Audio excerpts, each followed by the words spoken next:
ఎందుకంటే ఆల్రెడీ గతంలో ఆయన మాట్లాడే విధానం కానీ ఆయన భాష కానీ లేతే ఆయన ఊగిపోవడం కానీ రెచ్చిపోవడం కానీ ఈ లక్షణాలన్నీ కూడా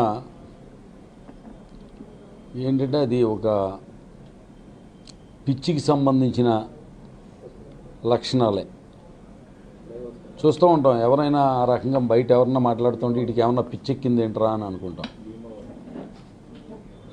మరి ఈ రకంగా బాగా పిచ్చి ముదిరిపోయిన వ్యక్తిని తప్పనిసరిగా వైద్యం చేస్తే బాగుంటుంది అని చెప్పినప్పటికీ కూడా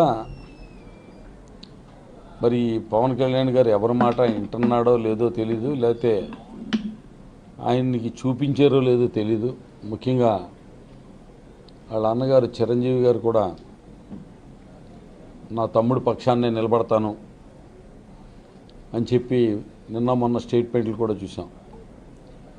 చిరంజీవి గారికి ప్రత్యేకంగా ఆ కుటుంబ పెద్దగా ఆయన అన్నగా విజ్ఞప్తి చేస్తున్నా, సార్ రాజకీయాలు ఎన్నికల్లో పోటీ చేసినప్పుడు సపోర్ట్ చేయడము ఇవన్నీ కాదు, దయవించి మీరు మీ సోదరుడు మానసిక ఆరోగ్య స్థితి గురించి పట్టించుకుని హాస్పిటల్లో చూపించి కొంతకాలం సభ్య సమాజంలోకి రాకుండా ఆపితే గనక చాలా బాగుంటుందని చెప్పి ఆయనకి సూచన చేస్తున్నా. ఎందుకంటే భీమవరం వచ్చిన తర్వాత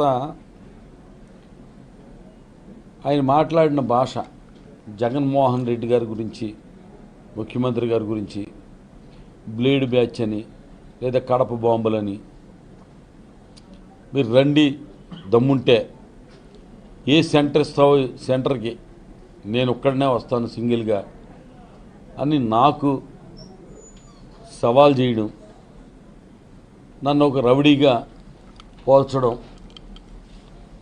ఇవన్నీ చాలా విచిత్రమైన ఆయన మానసిక స్థితిని తెలియజేస్తున్నాయి. ఎందుకంటే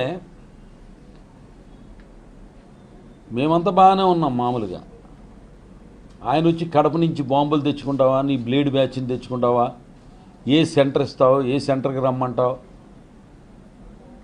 అలాగే జగన్మోహన్ రెడ్డి గారు రౌడీ నేను రౌడీ అన్నట్టుగా మాట్లాడుతుంటే అసలు ఇక్కడ ఈ భాషను బట్టి చూస్తుంటే ప్రజలకి స్పష్టంగా అర్థమవుతుంది రౌడీ బ్యాచ్, రౌడీ ఎవరు అన్నది. రౌడీ భాష మాట్లాడుతుంది ఎవరు? పవన్ కళ్యాణ్ గారు. దమ్ముంటే ఏ సెంటర్ ఇస్తావో ఆ సెంటర్కి వస్తానంటున్నాడు. ఏంటి ఇది చిన్నపిల్లలు మాట్లాడుకునేటట్టు మనం చూస్తూ ఉంటాం పట్టణాల్లో.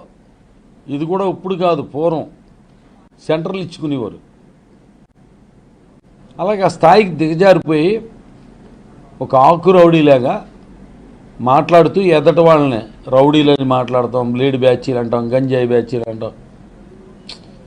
ఇవన్నీ చూస్తుంటే నిజంగా చాలా విచారం కలుగుతుంది. అదే సమయంలో భయం కూడా కలుగుతుంది. అంటే మనిషికి ఏదన్నా పిచ్చి పడితే దానివల్ల ఆ కుటుంబ సభ్యులు చుట్టుపక్కల ఉన్న వాళ్ళకి కొద్దిగా ఏమన్నా చిన్న ఇబ్బందే ఉంటుంది.